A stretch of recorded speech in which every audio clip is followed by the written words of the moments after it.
informasi dokumentasi Rumah Sakit Umum Dr. Pringhat di Kota Medan akan memberikan informasi dan edukasi kepada Anda semuanya.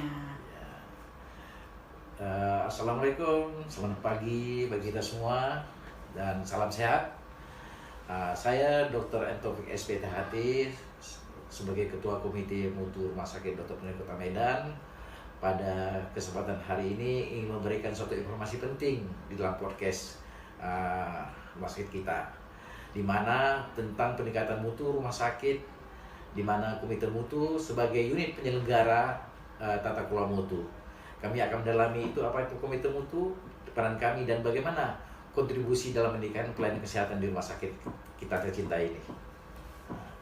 Komite Mutu ini merupakan suatu organisasi non struktural di bawah direktur, di dalam membantu direktur dalam penyelenggaraan dan memandu program peningkatan mutu dan keselamatan pasien dan manajemen risiko, serta mempertahankan standar pelayanan yang sudah ada. Di samping itu juga kita Komite Mutu ini melakukan monitoring dan evaluasi, di mana di Komite Mutu ini berkumpul ya tenaga profesional baik dari tenaga medis, tenaga kesehatan lainnya dan ahli-ahli manajemen kesehatan, di mana kita di Komite Mutu ini mencari ya untuk menyelesaikan atau memberikan rekomendasi kepada pimpinan rumah sakit untuk menetapkan kebijakan dan standar operasional yang mana yang terbaik untuk tujuan menyelamatkan keselamatan dan kepuasan pasien. Dan kami Komite Mutu juga melakukan suatu kerjasama dengan unit-unit non struktural lainnya atau unit-unit struktural di dalam kolaborasi untuk peningkatan mutu dan keselamatan pasien. Tugas utama dalam melaksanakan Komite Mutu ini adalah pertama peningkatan mutu rumah sakit, yang kedua adalah melakukan manajemen risiko, memapping semua risiko yang ada di rumah sakit dan unit, dan yang ketiga kita juga melakukan pendeteksian keselamatan pasien. Di samping itu juga kami mempunyai tugas tambahan di dalam penyelenggaraan akreditasi dan reakreditasi rumah sakit. Sebelum membahas program kerja dari Komite Mutu, alangkah baiknya kita ini memahami semua tentang pengukuran mutu di rumah sakit. Itu penting, karena pengukuran mutu di rumah sakit itu ada dua langkah, ada dua jalur. Pertama, melalui jalur indikator ya, dan kedua melalui jalur kinerja. Jalur indikator inilah gawinya Komite Mutu nantinya. Tapi kita nggak boleh lupakan jalur indikator, jalur kinerja, di mana jalur kinerja ini adalah punya indikator kinerja unit dan indikator kinerja daripada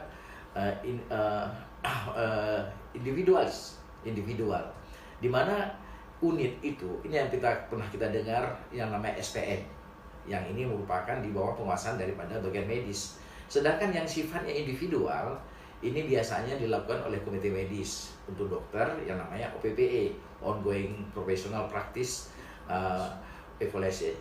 Sedangkan untuk perawat itu adalah fokus profesional praktis evaluasi. Jadi ini yang harus ditekankan. Jadi sedangkan melalui pengukuran mutu melalui indikator ini rumah sakit menggunakan indikator mutu. Kalau di rumah sakit ini semua rumah sakit itu menggunakan mempunyai indikator, 3 indikator. Pertama indikator nasional mutu, kemudian indikator mutu prioritas rumah sakit, dan indikator mutu prioritas unit. Yang indikator nasional mutu itu memang ada 13 yang harus kita laporkan setiap bulannya kepada Kemenkes, di samping ada tentang keselamatan pasien. Jadi inilah yang harus kita pahami. Kita harus pahami juga indikator yang kita buat ini semua mempunyai profil. Jadi profil ini bukan dibuat oleh Komite Mutu, tapi bekerja sama dengan indikator mutu sebenarnya penanggung jawab mutu di unit. Jadi penanggung jawab mutu itu bukan Komite Mutu, tapi adalah unit. Tapi kita sebagai koordinator yang membantu tentang tata kelola mutu, kita kerjasama dengan unit tersebut dan membuat profil tersebut. Sehingga kita harapkan ini ada kerjasama di dalam mencari data-data yang ada di unit itu sendiri. Karena di dalam membuat indikator mutu yang terpenting adalah pengumpulan data. Data itu kita dapatkan dari mana?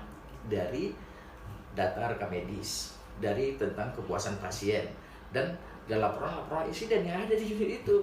Jadi ini harus dianalisa dan dicari zona daripada perbaikan itu atau area yang perbaikan tersebut. Nah, setelah kita merancang, mencari permasalahan semua yang ada, ya kita ada dapat permasalahannya, maka kita harus merancang perbaikan.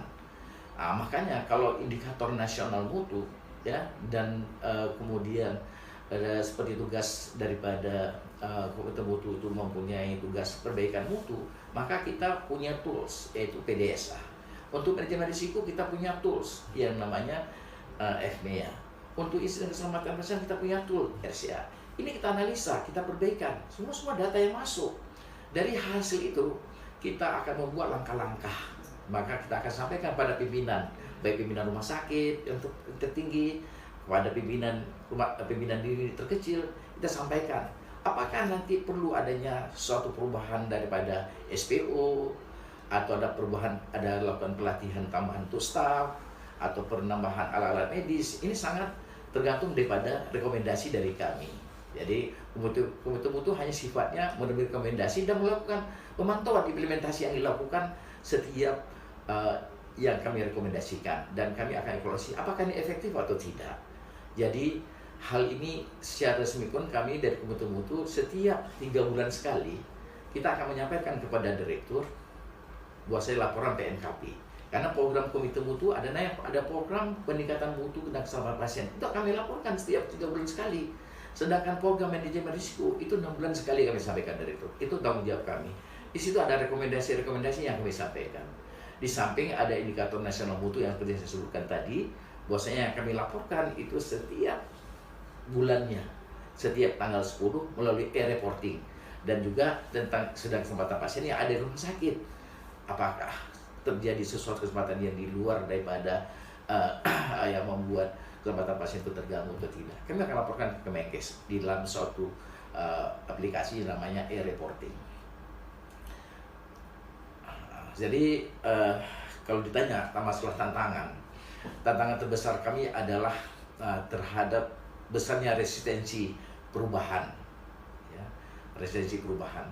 Karena perubahan ini karena staf kita ini udah berada dalam zona yang nyaman, ya, sehingga cara kerjanya, ya, ini sudah berada pada seperti era-era yang lama. Untuk melakukan suatu cara yang baru ini sulit kita lakukan. Nah, di sini juga di samping itu juga ada keterbatasan sumber daya, baik tenaga, ya, waktu, dana yang menjadi hambatan. Tapi saya rasa dan saya yakini bahwasanya semua ini bisa kita hadapi dengan komunikasi yang efektif. Mulai dari puncak manajemen, itu direktur rumah sakit, sampai staf garis terdepan daripada rumah sakit ini. Sehingga semua staf dan yang ada di rumah sakit ini bisa menjadi baik. Karena apapun ceritanya, indikator pengukuran mutu itu sangat penting sebagai data bagi direktur atau pimpinan rumah sakit untuk menjadi sumber, ya, penyelesaian masalah, sehingga penyelesaian masalah itu lebih valid dan lebih objektif dan lebih terbuka, saya rasa. Nah, dalam hal ini sampai jumpa di episode berikutnya. Tetap sehat dan terus dukung upaya pendekatan mutu dan pelayanan kesehatan rumah sakit. Jangan lupa like dan komen dan subscribe. Assalamualaikum warahmatullahi wabarakatuh. Berapa menit?